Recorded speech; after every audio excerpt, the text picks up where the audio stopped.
Buenos días, ¿me escuchan? Hola, sí se Hola, escucha. buenos días. Sí, se me había perdido el link, así que perfecto, ya pude ingresar.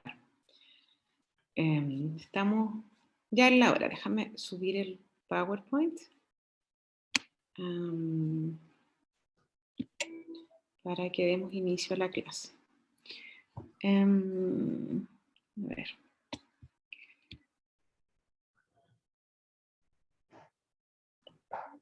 Primera vez que voy a hacer esta presentación, así que tengo que ir para poner el PowerPoint, me parece en... Es en compartir pantalla, esa cosita verde que aparece. Ya, compartir pantalla y luego... Creo que tiene que tener el PowerPoint abierto. Ya, entonces lo voy a abrir. Dame un segundito. Aquí.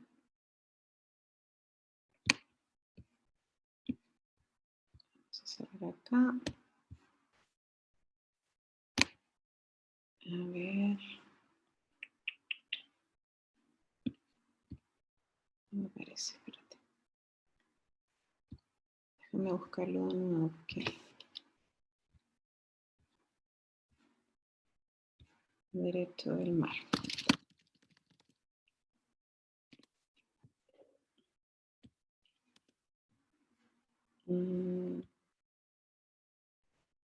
Ayer con la profesora vieron responsabilidad internacional, ¿cierto?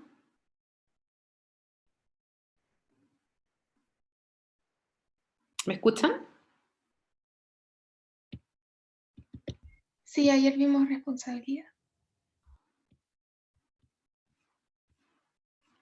Espérate, es que acabo de terminar el PowerPoint y no sé por qué no lo encuentra. A ver. Me voy a abrir desde el mismo PowerPoint a lo mejor. Aquí está.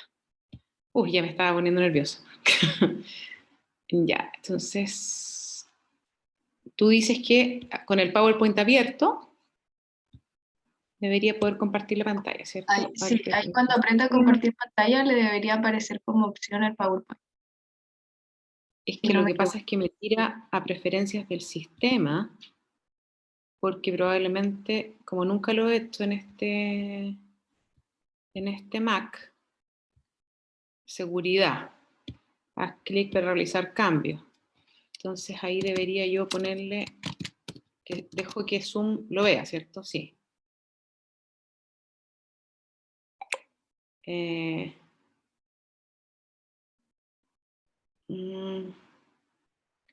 Cerrar y volver a abrir. Me pide salir para que lo pueda hacer. Así que salgo y vuelvo a entrar. Discúlpenme. Así que no se vayan. Salir de la reunión. Dejé a Antonia de asignar y abandonar. Pucha, qué lata. Lo otro sería que yo le mandara el PowerPoint a alguien y esa persona pudiera abrirlo. No me deja abrir el PowerPoint. Entonces, a ver si ahora me deja compartirlo. Qué lata. Debía haber probado esto antes. Les pido disculpas, ¿ah? Si quieres me lo puedes mandar a mí, me da lo mismo. O Ya, dame tu correo. ya, lo mando por el chat. Dame un segundo. A ver si ahora me aparece. Ahora sí me aparece. Compartir pantalla. Ah, ahora me debería aparecer. A ver. ¿Se ve la pantalla? No. ¿Sí?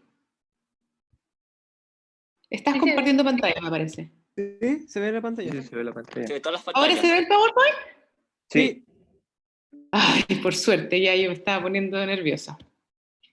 Ya, entonces vamos a comenzar, nos vamos a sumergir en el derecho del mar. Ya. Como ustedes ya habrán visto con la profesora, ustedes saben que los estados, ¿cierto?, tienen soberanía, ¿cierto? Que esta potestad que tienen los estados, única, exclusiva, sobre su territorio, sobre dictar leyes, sobre sus bienes, con su población, etc. Pero la soberanía que tienen los estados, al igual que la propiedad, se puede, digamos, dividir. Entonces, se puede un estado, por ejemplo, decir, yo quiero dar en arrendamiento un pedazo de mi territorio. Por ejemplo, el caso que uno ve de Guantánamo con Estados Unidos. Entonces ahí ustedes ven que Cuba es soberano de su territorio, sí, ¿cierto? Pero ahí, ¿qué pasa? Estados Unidos tiene un arrendamiento, no sé, a perpetuidad me parece que es, y ejerce jurisdicción plena sobre eso, porque existe ese tratado, ¿cierto? Y así hay muchos otros casos, como ustedes habrán visto a lo mejor en el Canal de Panamá, cuando Estados Unidos, por ejemplo, tiene un arrendamiento también que terminó el 31 de diciembre del 99. O sea, pueden haber también ciertos derechos que llamemos soberanos. Entonces, ¿por qué es importante esta introducción que estoy haciendo? Porque en las zonas que vamos a ver del derecho del mar, más allá de lo que es mar territorial, existen ciertos derechos soberanos del Estado. Con eso, entonces, damos comienzo a la clase de Derecho del Mar, aclarando eso. Bueno, el derecho del mar, podemos remontarnos ustedes si van a las clases de historia, cuando autores de derecho internacional como Hugo Grocio hablaba de la libertad que había que tener en los mares, ustedes recuerdan las grandes potencias, Reino Unido, Francia, Holanda, en los mares. Era más bien algo de un tema de derecho consuetudinario. Pero ya más concretamente en el siglo XX se empieza a codificar el derecho del mar. Y hay 4 convenciones que son muy famosas, las convenciones de Ginebra, y luego la más importante de todas, que es de una importancia, yo creo, casi la segunda de más importancia o que abarca más estados, partes, es la Convención de Derecho del Mar, que se firmó en el año 82, de la cual Chile es parte. Chile no es parte de la Convención de Ginebra, pero sí de la CONVEMAR. Hay otras convenciones que los estados habrán ido firmando paralelamente con temas del mar, también algunos a lo mejor estados que no son parte de la CONVEMAR y algunas cosas ya constituyen costumbre, y también algunas disposiciones de derecho interno. Ese va a ser el marco en el que nosotros nos vamos a mover. Luego, la CONVEMAR, alguno puede que la tenga a la vista si quiere profundizar más, es muy detallada, son 390 y tantos artículos, son un montón de anexos, muy técnica también. Define zonas marítimas. Tenemos las aguas interiores, mar territorial, zona contigua, económica exclusiva, la plataforma, zonas archipelágicas, alta mar, estrechos, fondos marinos y oceánicos.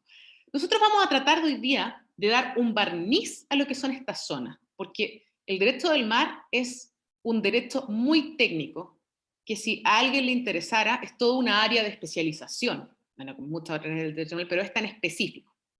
Entonces ahora vamos a hablar solo de generalidades. Y así todo es bastante lo que vamos a tratar hoy día.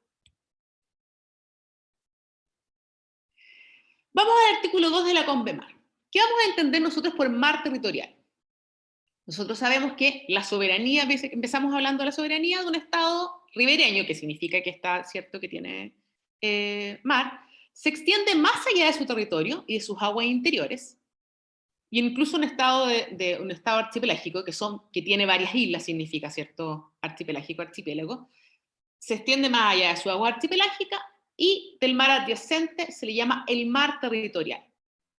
Y esto es sobre, no solamente, digamos, sobre su espacio aéreo, sobre su lecho y sobre su subsuelo. Esto va a ser solamente hasta 12 millas. Eso es lo que vamos a entender por mar territorial. Que está acá, su anchura, en el artículo 3 de la CONVEMAR. Después vamos a verlo con dibujo. Ahora parece muy técnico, pero después lo vamos a ver con dibujos para que ustedes vayan entendiendo. Entonces dice, y estas 12 millas se miden de las líneas de bases que se determinan en conformidad a esta convención. Entonces, ¿qué es una línea de base normal? O sea, Porque yo diría, ¿de dónde voy a medir, cierto? Estas 12 millas. Entonces, para una línea de base normal, es aquella que se mide la anchura del mar territorial en la línea de baja mar a lo largo de la costa. Entonces, ustedes van a ver finalmente en cartas, entonces dice, ¿dónde está la baja mar, cierto? Donde el mar está más bajo, desde ahí sería 0, se mide hasta el 12. Ese es mi mar territorial. Y uno podría decir, en el caso chileno, porque después vamos a ver si hay diferentes situaciones, que Chile tiene la costa bastante uniforme hasta la región, hasta la novena, lo que es la novena o la principios de la 10ª región, ¿cierto? Porque después ya se empieza a desmembrar. Y entonces la forma de medir las líneas de bases va a ser diferente cuando sea diferente la forma de la costa. Y la convención también se ocupa de eso. Pero esto es bastante más técnico. Yo quiero que lo vean y lo vamos a ver después en dibujo, pero salen formas en cómo se mide las líneas de base. Por ejemplo, el número 1 lo vemos. Dice que tenga abertura y escotadura, que hayan islas a lo largo, se adopta como método para trazar las líneas de base que se miden del mar territorial, que se unan los puntos apropiados. Cuando lo veamos en dibujo lo van a entender mejor. Pero yo, lo principal, más que sepan el detalle, quiero que sepan que hay diferentes formas en que yo mido la línea de base según cómo es el borde, digamos, costero. Por ejemplo, vamos a poner el caso de, bueno, eso es importante. Si bien el Estado ribereño tiene soberanía territorial en su mar territorial, tiene restricciones, que son el paso inocente de los buques y restricciones al ejercicio de jurisdicción sobre los buques, porque los buques van a tener una bandera, ¿cierto? Entonces, a pesar de que pase, si ahí la convención define lo que es el paso inocente, que tiene que ser ininterrumpido y continuo, hay limitaciones, no va a pararse un buque de guerra en mis 12 millas marinas, ¿cierto? Porque sería una provocación. La convención va viendo esas situaciones, pero lo que tienen que saber ustedes es que el Estado ejerce plena soberanía en su mar territorial y tiene limitaciones como el derecho del paso inocente de los buques y restricciones de jurisdicción sobre los buques también. Ahora, el caso de lo que decía yo de las bahías. Por ejemplo, uno podría pensar, o como lo veía uno en el colegio, una bahía, ¿cierto? Es donde penetra el agua, ¿cierto? En el territorio y una escotadura, ¿cierto? Una abertura que llega dentro del territorio. Y uno diría, cualquier cosa es una bahía. Pero jurídicamente, según la Convemar, no cualquier cosa es una bahía. Tiene que tener la característica, y ustedes van a quedar aquí con el tema en la cabeza técnico, dice, bueno, una bahía es toda escotadura bien determinada, cuya penetración tierra adentro en relación con la anchura de su boca es tal que contiene aguas cercadas por la costa y constituye algo más de una simple inflexión de esta. Sin embargo, la escotadura no se considera una bahía si su superficie no es igual o superior a la de un semicírculo que tenga por diámetro la boca de dicha escotadura. Esto parece un idioma inentendible, ¿cierto? Pero si lo vemos en un dibujo lo van a entender inmediatamente. Si ven en la figura que está a la izquierda, hay una bahía, ¿cierto? Que dice Area of Bay A2. Y en la escotadura, en su boca, se traza una línea, ¿cierto? Y se hace un semicírculo. Si la superficie de la bahía tiene que ser igual o mayor que ese semicírculo que yo estoy trazando.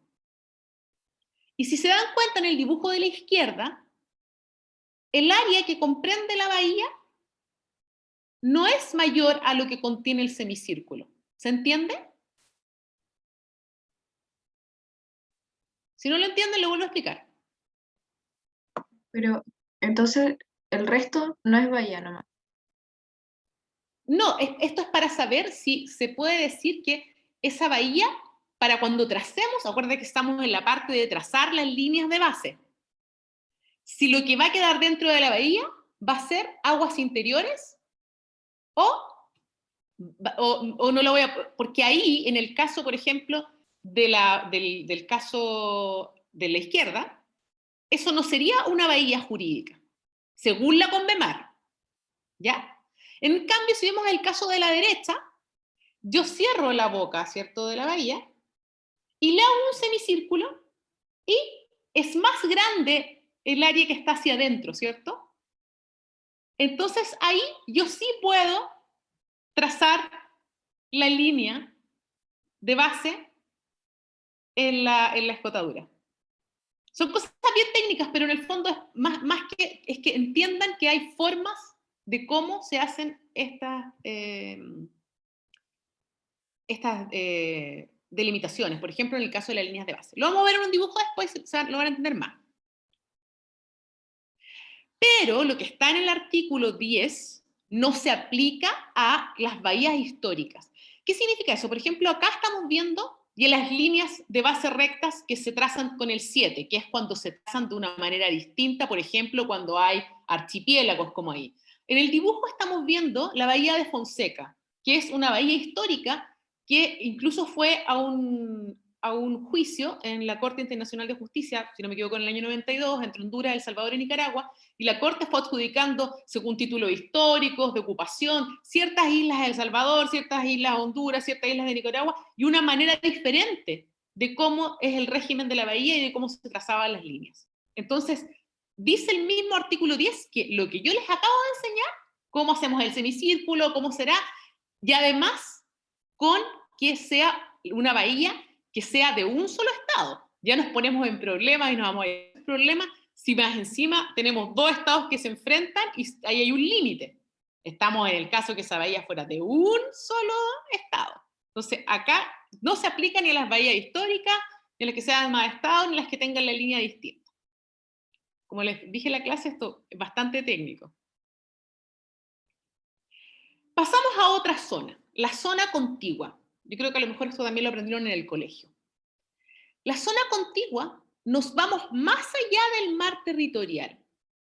Son 24 millas, pero no son 24 millas después del mar territorial. Eso siempre la gente lo confunde, que quede claro. Son 24 millas contados desde las líneas de base. ¿Queda claro eso? Ya. Entonces, esta zona contigua, el Estado tiene ciertas facultades, el Estado ribereño, ciertas facultades.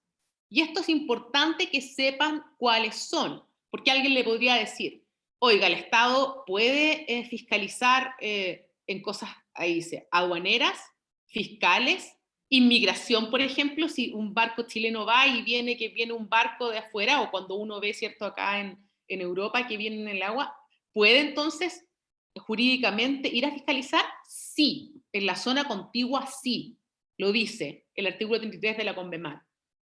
También para efectos sanitarios. Y esto, como dice, es que se cometa en su territorio, en el mar territorial, hasta la milla 24. Sancionar las infracciones de esa ley y sus reglamentos que se cometan en su territorio, en su mar territorial. Y se podrá extender hasta las 24 millas marinas contadas de las líneas de base, que son las que vimos al principio, ¿cierto? Cómo yo trazaba la línea de base. Y nosotros hemos recogido en nuestro Código Civil lo que yo acabo de hablar. Por eso, cuando dijimos fuentes, también nosotros estamos viendo nuestro derecho interno. Acá está el artículo 593 del Código Civil y señala claramente que el mar adyacente hasta la distancia de 12 millas marinas, desde las respectivas líneas de base, es mar territorial y de dominio nacional. Pero, para objetos concernientes a la prevención y sanción de las infracciones de leyes y reglamentos aduaneros, fiscales, de inmigración o sanitarios, el Estado tiene jurisdicción, ¿se acuerdan lo que hablamos al principio?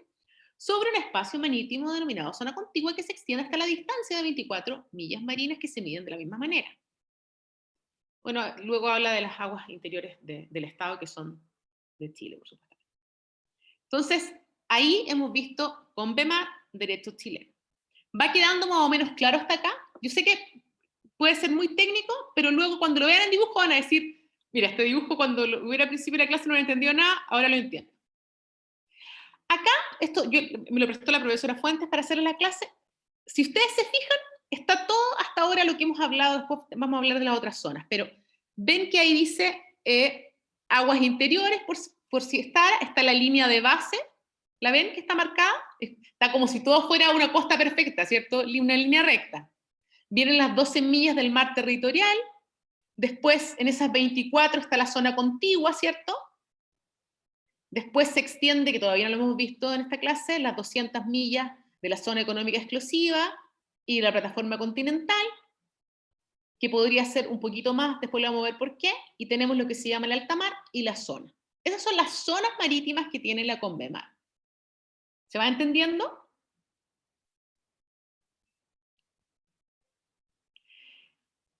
Miren en este dibujo. Vamos a aplicar lo que hemos aprendido recién. ¿Se dan cuenta que esa bahía que está ahí, no sé si cuando yo punto con el puntero ustedes lo ven, ¿sí?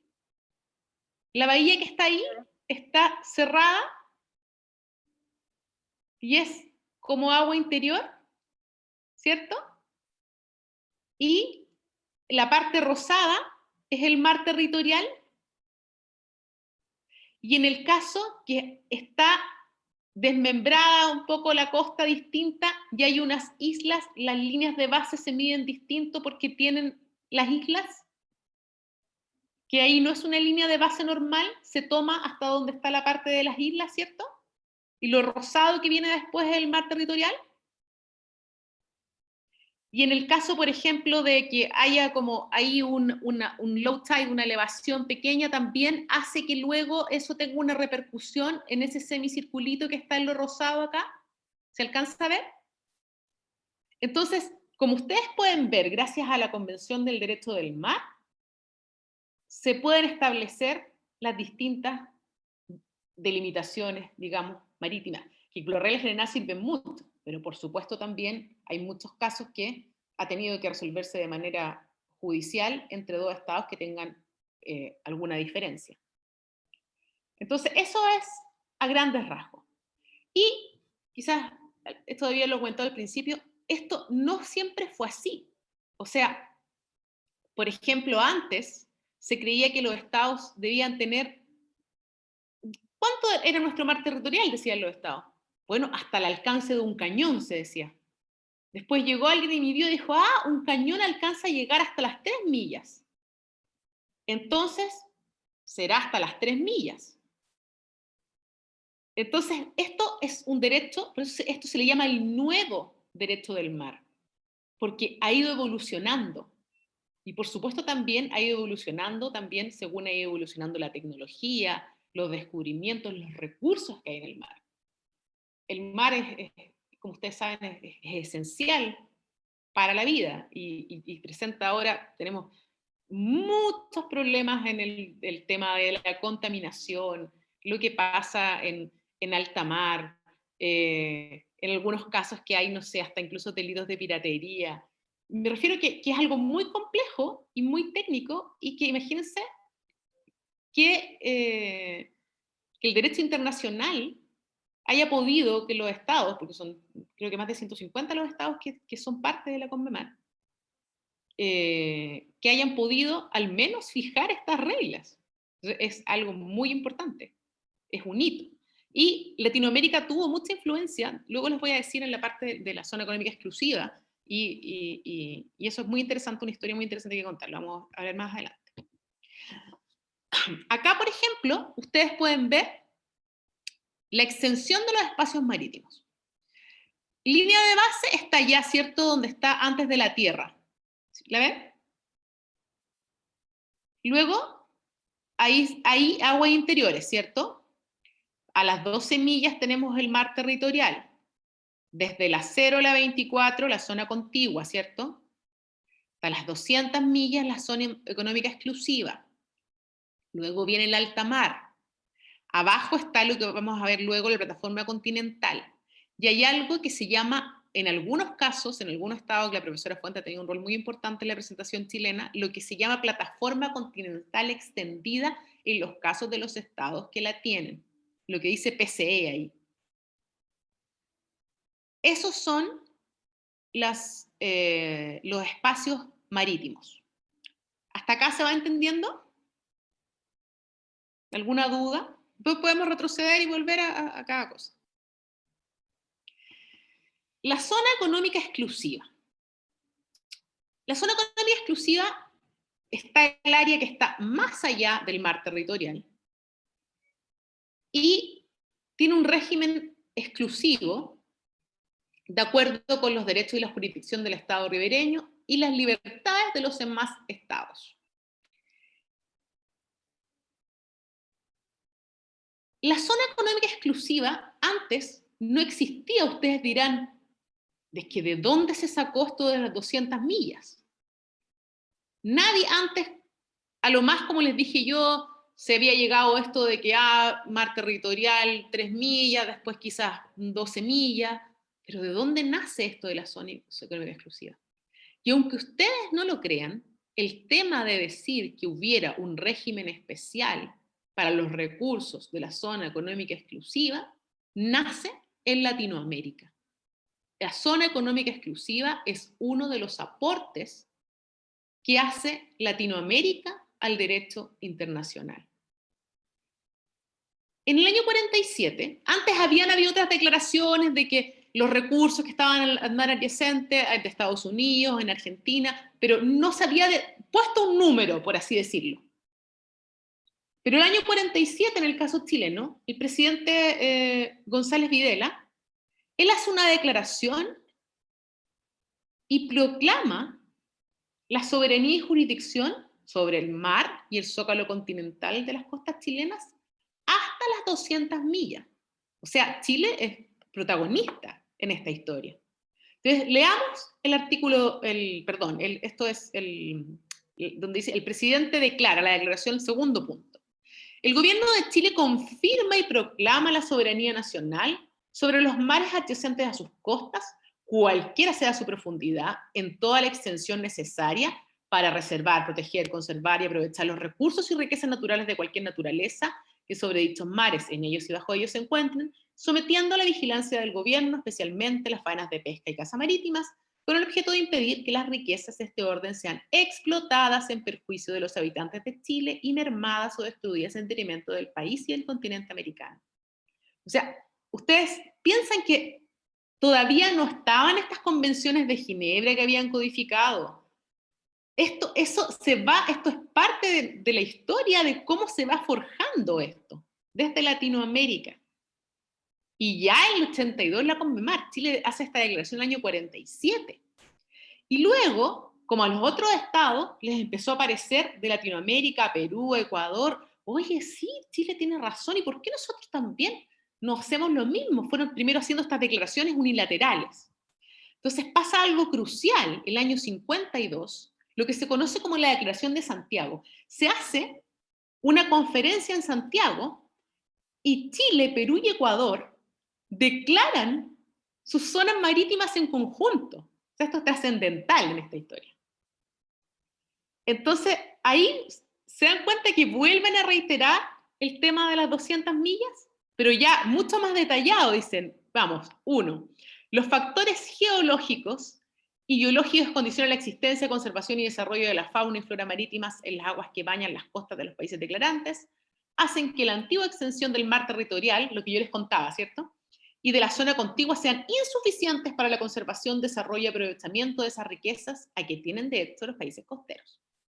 Como consecuencia de estos hechos, los gobiernos de Chile, Ecuador y Perú proclaman como norma de su política internacional marítima la soberanía y jurisdicción exclusivas que a cada uno de ellos corresponde sobre el mar que baña las costas de sus respectivos países hasta una distancia mínima de 12 millas marinas desde las referidas costas. La jurisdicción y soberanía exclusiva sobre la zona marítima indicada incluye también la soberanía y jurisdicción exclusiva sobre el suelo y el subsuelo de lo que corresponde. Entonces, como le digo, esto es crucial. Y luego esto ya trasciende a Latinoamérica, el Comité Jurídico Interamericano empieza a redactar una convención, después algunos dijeron no, pero nosotros queremos decir que estos 200 millas sean completamente, que sean como el mar territorial. Entonces los otros dijeron no, yo creo que no nos va, un grupo decía entonces no nos van a aguantar, digamos que tengamos algunos derechos, ¿cierto?, exclusivos, pero que igual ahí haya libertad de navegación, otras cosas. Y al final predominó esa teoría. Entonces, este es el gran aporte que hace Latinoamérica en este sentido. son muy activos.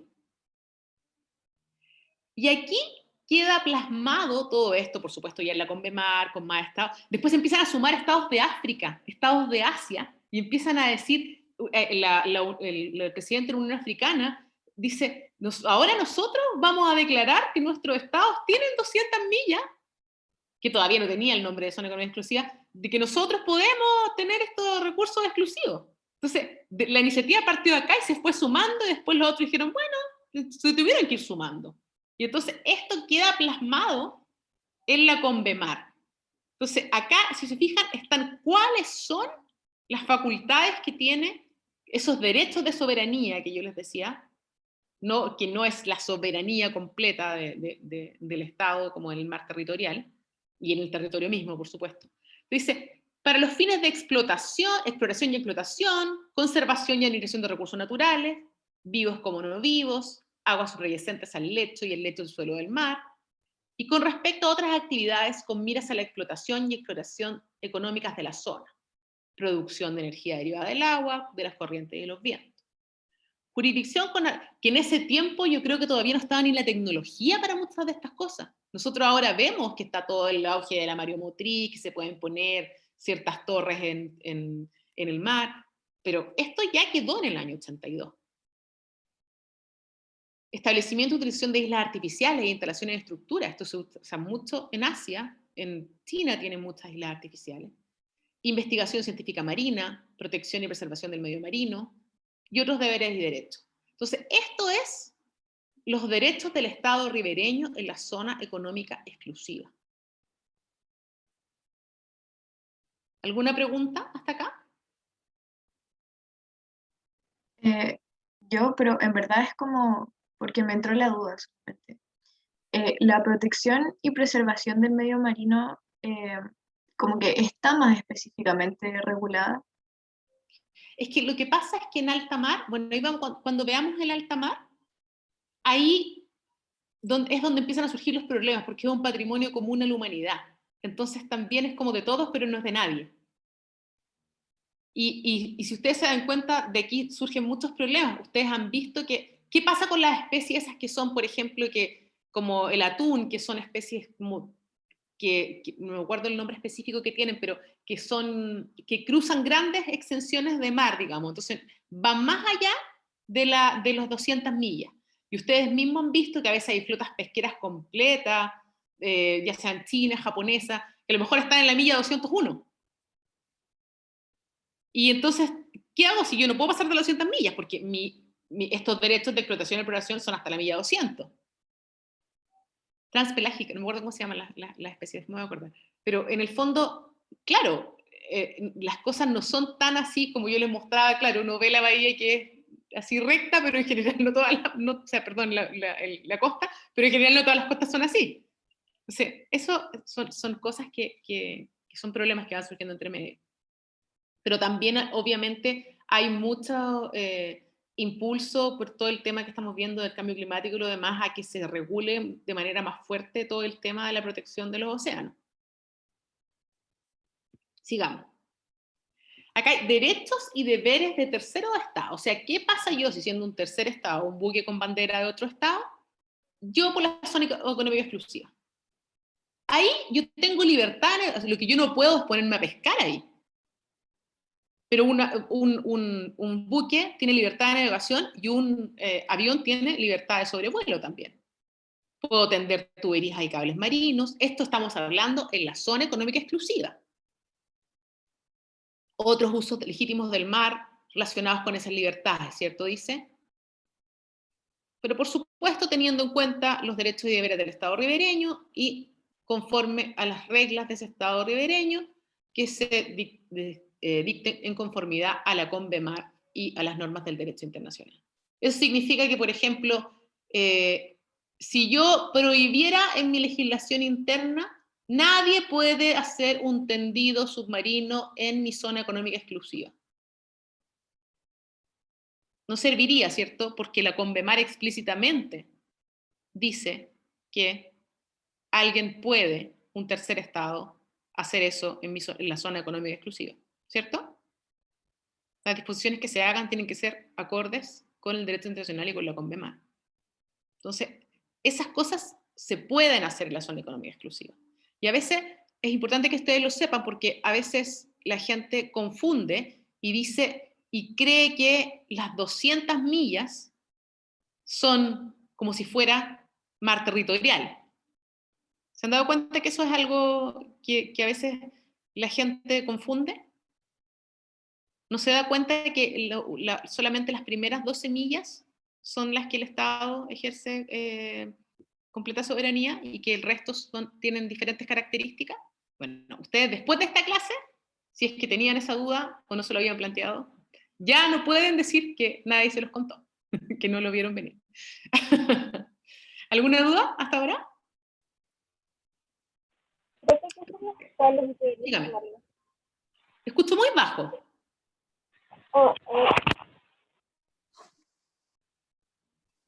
¿Ahora? Ahora, sí, ahora lo escucho mejor. Sí. ¿Qué eran los cables y tuberías submarinas? ¿Qué lo que eran? Esos son parte de los usos legítimos que por la libertad de tendido de cable, y tubería submarino y de navegación y sobrevuelo que pueden tener los estados terceros, pueden hacerlo en la zona económica exclusiva de un estado. O sea, significa que un estado que justo su plan de pasar por la milla 26 desde la línea de base chilena, lo podría hacer. Porque está en la zona económica exclusiva, pero es parte de las libertades que le consagra la CONVEMAR. ¿Se entiende ahora? Ah, sí, gracias. Y Sí, una son pregunta, parte de los deberes y los derechos. Probablemente ese Estado sí le informe al Estado de Chile que de acuerdo a su plan, por una cosa más, ¿cierto? Porque dice, cumplirán ley y reglamento dictados por el Estado en conformidad a las disposiciones, porque a lo mejor Chile va a decir que es zona económica exclusiva por cuanto a la protección de sus, no sé, especies. Sería bueno que estas cosas se informaran. Entonces, probablemente en la práctica eso pasa, digamos. Pasamos ahora a la plataforma continental. La plataforma continental, como les dije también, es algo que primero se empezó por el tema de que, por la costumbre, decían ya, se extienden no solamente lo que está del territorio, sino que su suelo es su subsuelo, como yo les decía, ¿cierto? Como fue en la misma declaración del 47, también lo mismo por otro estado. Pero acá, para determinar la plataforma continental, es algo muy técnico porque hay que ver, hay estados, por ejemplo, que tienen un pedacito de plataforma continental y luego no existe más, no se extiende el borde de la costa hasta más allá. Entonces, aspectos geológicos, geomorfológicos, económicos y la distancia, ¿cierto? Que normalmente se va a extender hasta las 200 millas contadas de las líneas de base. Esa es lo normal, que hasta ahí se extienda la plataforma continental. Digo lo normal porque hay una regla especial, que es bastante compleja y que yo esperaría que la profesora Fuentes, que es experta en esto, ella hizo la presentación como parte de la Dirección de Fronteras y Límites, de que Chile quiso extender su plataforma continental. Lo vamos a ver luego. Y entonces, por ejemplo, convencionalmente se reconoció el tema de la plataforma continental, ahí en uno de los casos de la Corte Nacional de Justicia en el año 69, que se llama de hecho la plataforma continental del Mar del Norte, y en este caso dice se deriva la soberanía sobre el territorio de la cual la plataforma continental es una prolongación natural de su territorio. Entonces de ahí viene este derecho del Estado sobre su plataforma continental.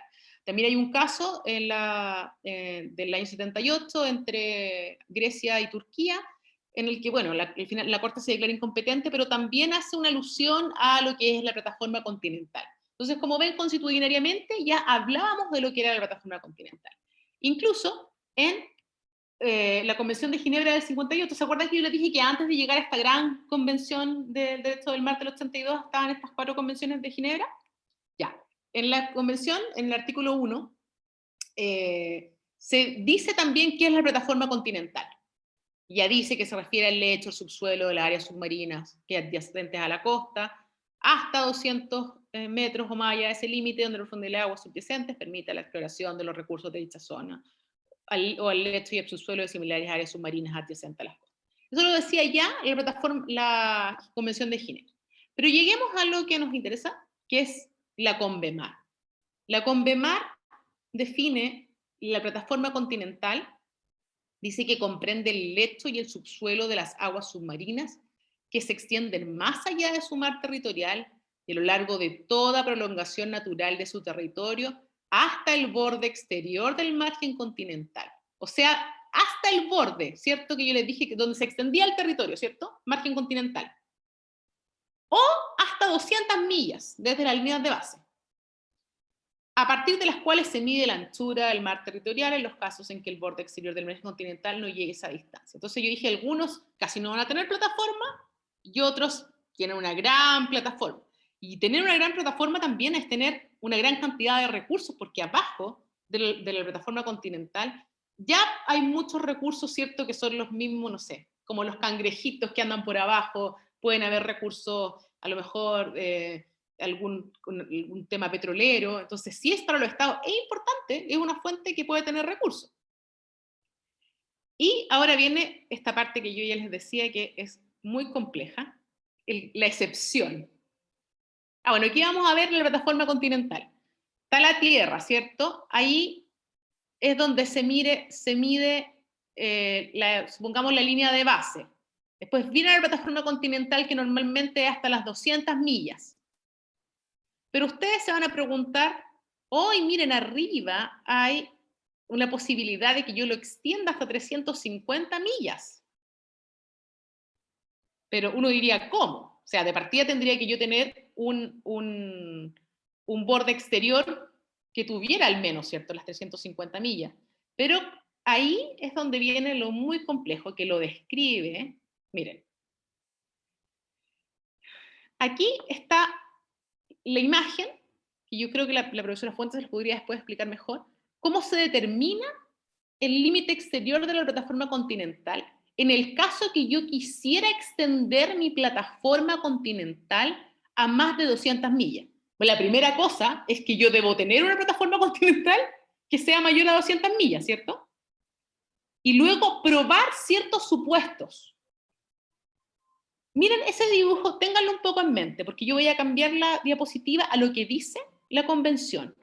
¿Ves que dice que se buscará primero el pie del talud? Es donde termina ahí la parte que dice el Crystal Continental Crust, y habla de 60 millas. Yo después les van a entender por qué. O dice o habla de un 1% de la distancia al pie del talud.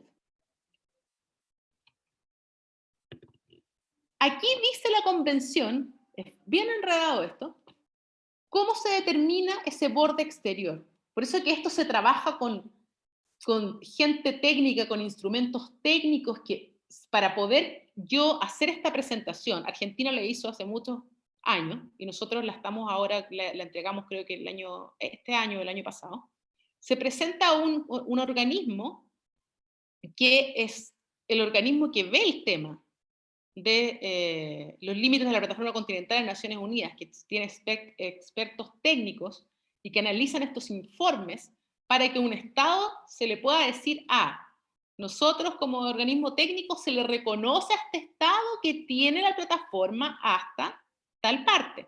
Entonces, si ustedes se dan cuenta, dice, en primer lugar hay que determinar la ubicación del pie del talud. Esto es puros temas técnicos. Y a partir de allí fijar los puntos del límite exterior de la plataforma continental, que puede ser utilizar dos criterios. Puntos fijos alejados en cada uno de los cuales el espesor de las rocas sedimentarias sea por lo menos el 1% de la distancia más corta entre ese punto y el pie del talud. Si se dan cuenta, es muy técnico la determinación. O puntos fijados a no más de 60 millas marinas del pie del talud. Y dice abajo, los puntos que constituyen el límite de la plataforma, trazados de acuerdo con los criterios, no pueden estar situados más allá de 50 millas. Por eso decimos hasta de 350 millas, desde la línea de base. Y ahí solamente extiendo la plataforma, la columna de agua que está sobre ella, eso es alta mar, desde las 200. Como lo veíamos en los dibujos atrás. Voy a retroceder los dibujos después. Puede ser eso, o de 1000 millas marinas desde la isobata a 2500. La isobata se supone que es una línea que va de una línea a otra y que cuenta la misma profundidad. Pero como digo, es muy técnico. ¿Se dan cuenta? En ese dibujito muestra que son los 60 millas que se cuentan desde el pie del talud, o donde se acaba el sedimento el 1% de la distancia del pie del talud. Son cosas muy técnicas. Y acá en los dibujos de atrás,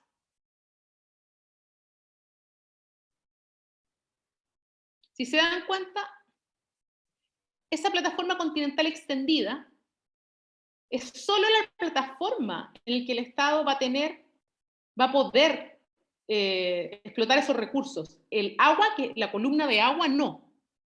Eso es alta mar. Y ahí, por ejemplo, hay derechos de pesca de terceros. Es solo la plataforma si la logro extender. Pueden buscar en YouTube, yo creo que ahí está, la presentación que hizo el Estado de Chile como para la gente de decir, nosotros acabamos de entregar, y sale como se extiende la plataforma continental de Chile para la parte también hasta como casi con la isla de Pascua. Es muy bonita la presentación, como bastante didáctica, digamos. Y esa es la presentación que Chile ya hizo, pero que todavía no se la aprueban. Y eso es siguiendo la reglamentación de la CONVEMAR. ¿Se entiende hasta ahora? No créanme que nadie les va a preguntar cómo determino la plataforma, el límite exterior del mar continental. Lo importante acá es que sepan que la CONVEMAR determina la forma como alguien puede extender su plataforma continental. Con eso que se queden, para mí es suficiente. Ya.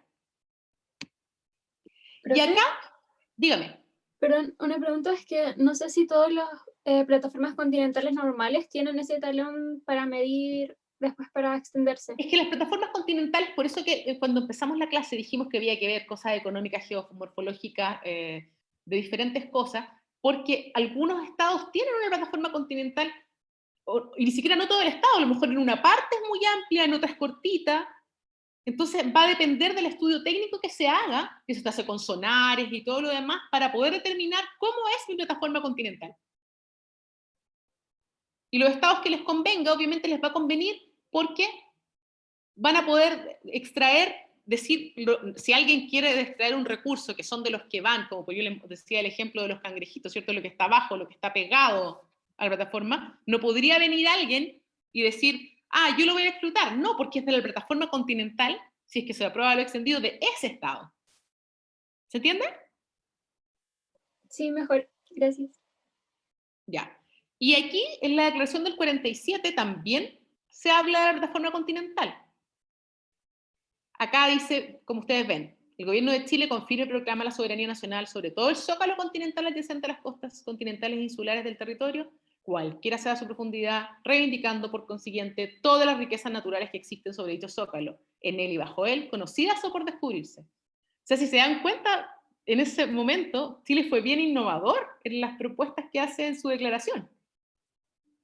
Ya se decía lo que nosotros reclamábamos. Ya, sigamos, porque todavía nos falta. Pasamos al alta mar. El alta mar, ¿cierto?, es lo que está más allá de las 200 millas.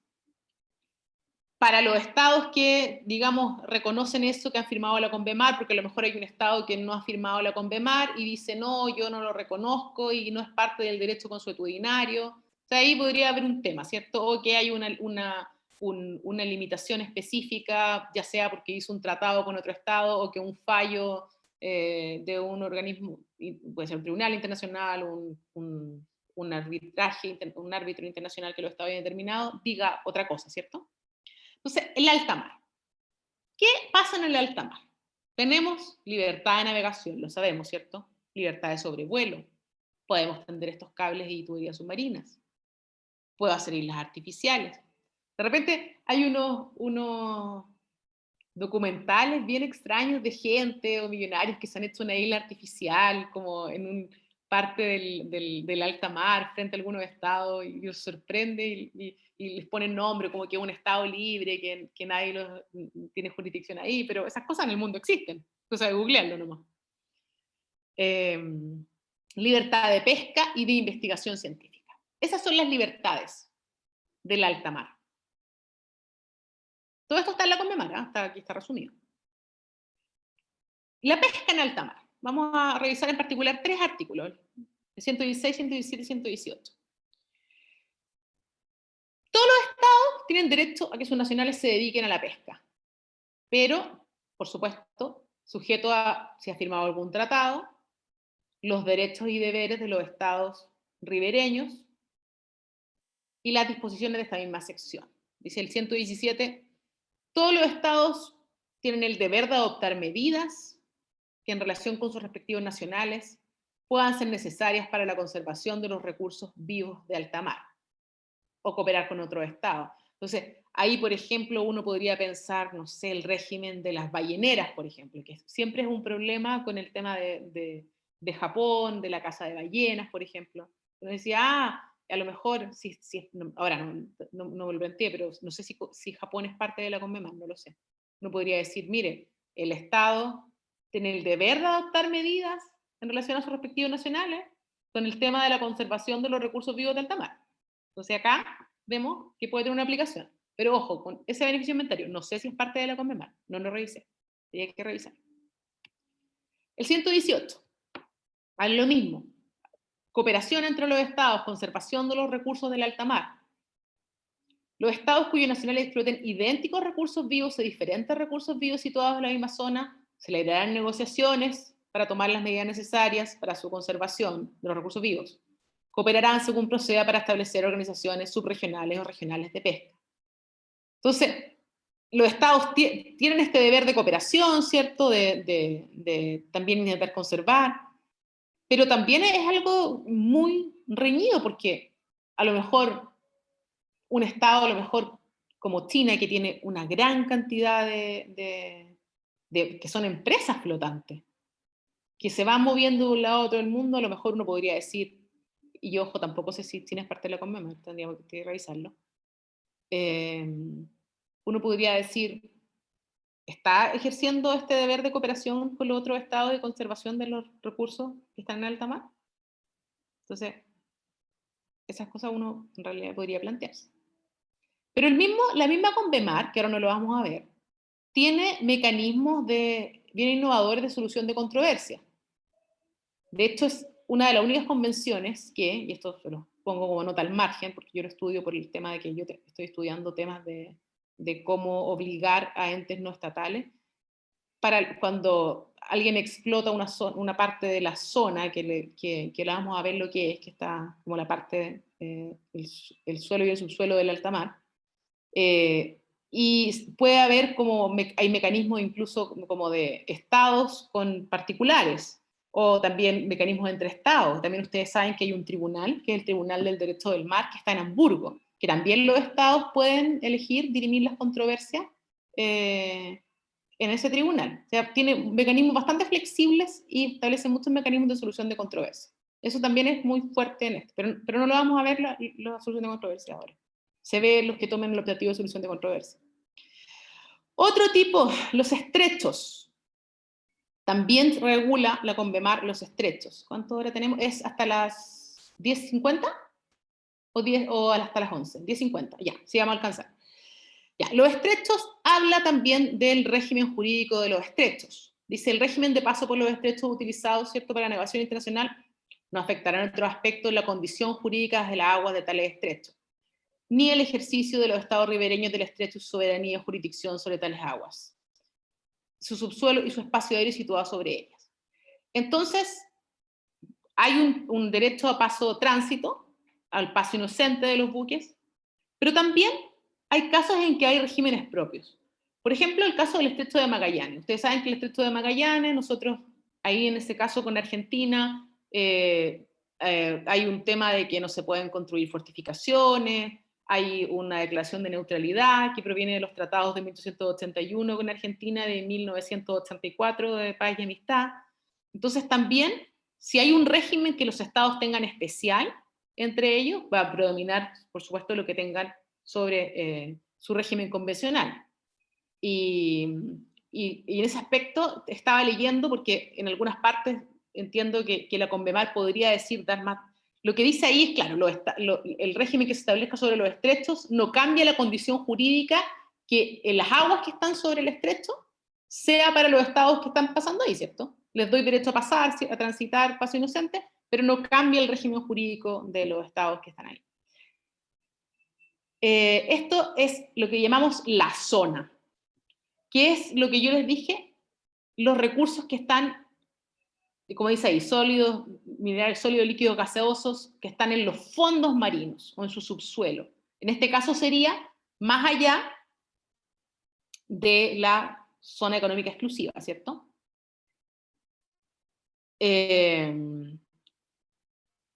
No afecta, ¿cierto?, las aguas ni el espacio que está aéreo subyacente.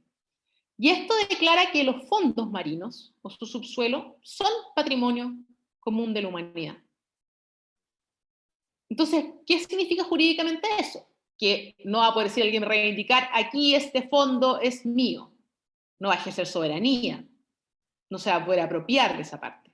Entonces, ese es el régimen de los fondos marinos, que está muy detallado también en la CONVEMAR.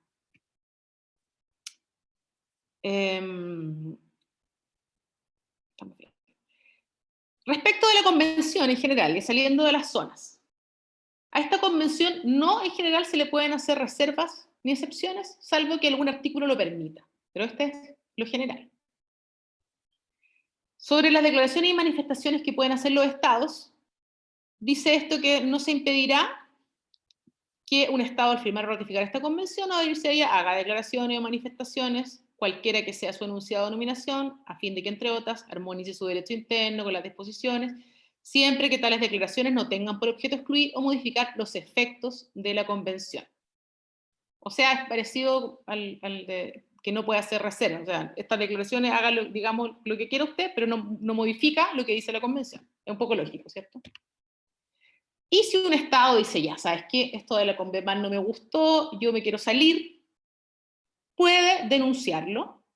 Tiene que notificar al secretario general de Naciones Unidas, decir por qué, y no surgirá ese efecto inmediato, sino que un año después de que se haya notificado, a menos que el mismo estado diga, no, yo, en 3 años más se produce mi salida, digamos. Y esto es, en general, lo que teníamos hoy día previsto, muy general, y se dan cuenta muchas cosas, traté de hacerlo en una clase, respecto de la CONVEMAR. Ahora, yo creo que cada vez que vayan a la playa van a mirarlo de una manera distinta y ponerse a pensar en todas estas cosas, se ponen a medir las líneas de base. ¿Alguna duda?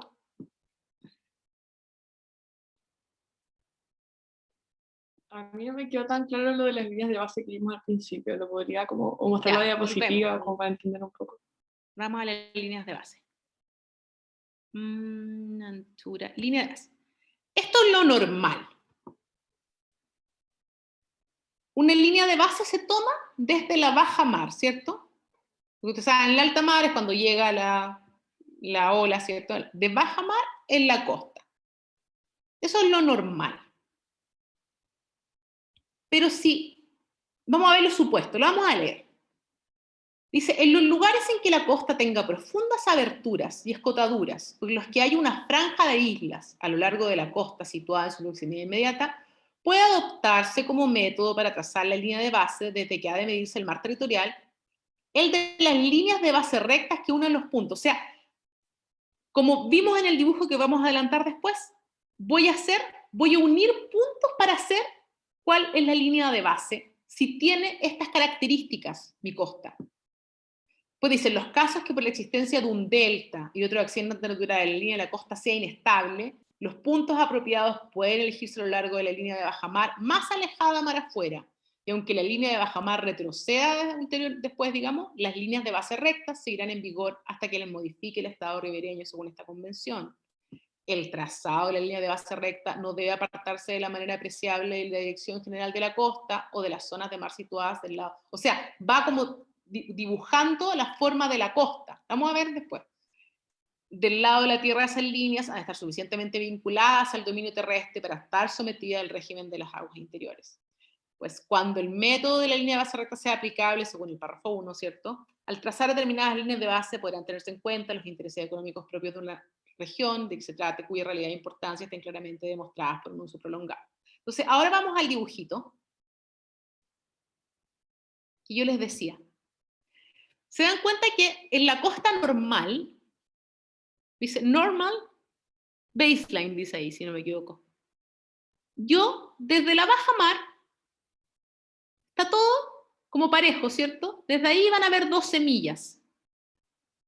Pero cuando hay accidentes geográficos, como acá, ¿cierto? Que están estas islas, se va a tomar, se van a unir puntito por puntito, según porque están las islas ahí, y entonces va a empezar desde otro punto, mi mar territorial, y lo otro tendrá jurisdicción de aguas interiores, lo que está ahí en azul oscuro, que es lo mismo que pasa en ese caso de esa bahía, como explicábamos cuando era una bahía jurídica y cuando no, ¿cierto? Acá pasa lo mismo donde están esas islitas. Funciona como agua interior y lo rosado es mar territorial. Y acá donde está como ese dice low tide elevation, se dan cuenta que ahí hace como un semicírculo aquí también, porque se toma desde su baja mar, se toma desde la baja mar de la isla y se proyecta para allá. Es algo muy técnico, pero para que se den cuenta que no es que yo aquí cierro y digo 12, no, va a depender de cómo sea mi costa, ¿cierto? ¿Se entiende ahora para la persona que preguntó? Sí, ahí sí. Muchas gracias. ¿Alguien tiene otra duda? Por supuesto, ustedes, estoy segura que en internet deben haber videos, pueden revisar la misma con Convemar, pero en realidad si uno lo mira, por eso es tan importante mostrar el PowerPoint, si uno lo mira con dibujos, es como imposible de entender porque es muy técnico. Yo voy a decirle a la profesora que suba esta presentación para que la puedan estudiar viéndola. ¿Alguien tiene otra duda? Profe, perdón por la dura, pero no me queda claro desde cuándo empieza la línea base. O sea, es de la costa, como las playas. La línea de base empieza desde la baja mar. Donde la marea esté más baja, en la costa, estamos hablando de la línea de base normal, ¿cierto? Sí.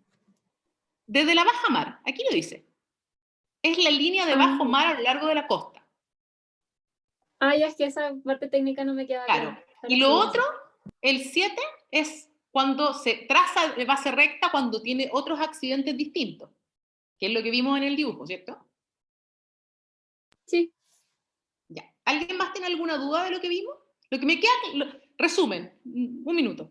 Tienen que saber entonces que el Estado tiene, una cosa es que tenga la soberanía, ¿cierto? Y lo otro es que hayan otros derechos soberanos, ¿cierto? Que tenga jurisdicción sobre otra zona. Entonces, y también que, según la Convención del Derecho de Mar, bueno, vimos toda la parte primero cómo se forma, que antes esto era derecho consuetudinario, se fue codificando, llegamos entonces al régimen que tiene la Convención de Derecho del Mar, de cual Chile es parte, y que hay distintas zonas marítimas. Eso es como, in a nutshell, lo que ustedes tienen que saber de hoy. ¿Quedó claro?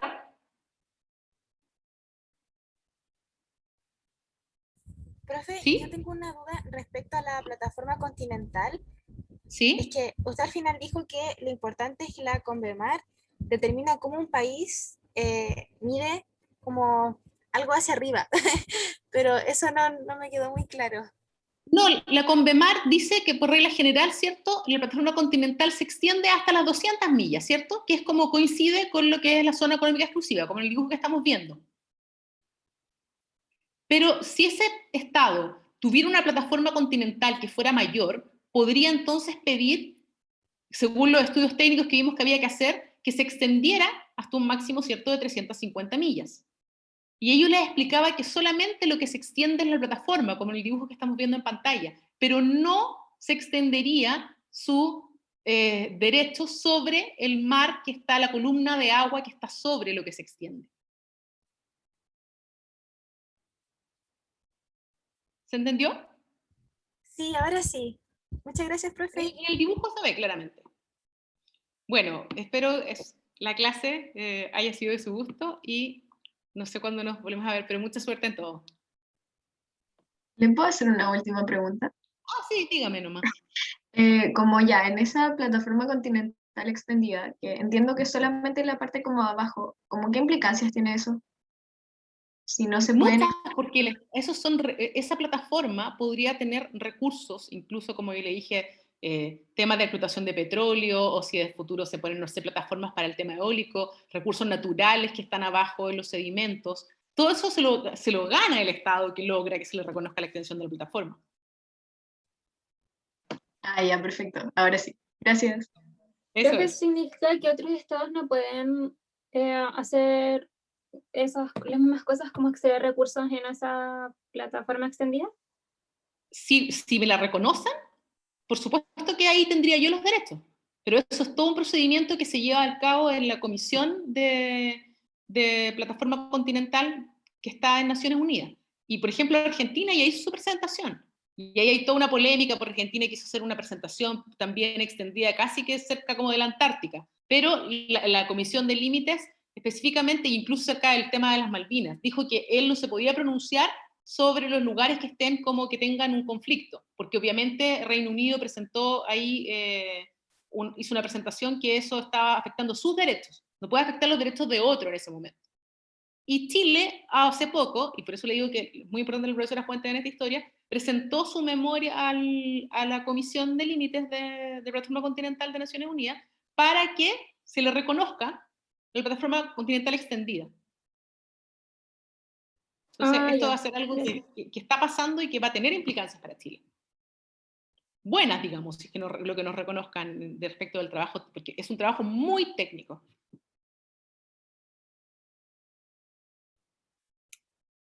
¿Alguna duda más? Perfecto, lo dejamos hasta acá entonces. Que tengan muy buenos días. Chao, gracias, que esté bien. Gracias, Chao, profe, que esté bien, profe, cuídense. Muchas gracias. gracias, profe. Gracias, que esté bien. Gracias. Chao, profe. Chao. Un abrazo a todos.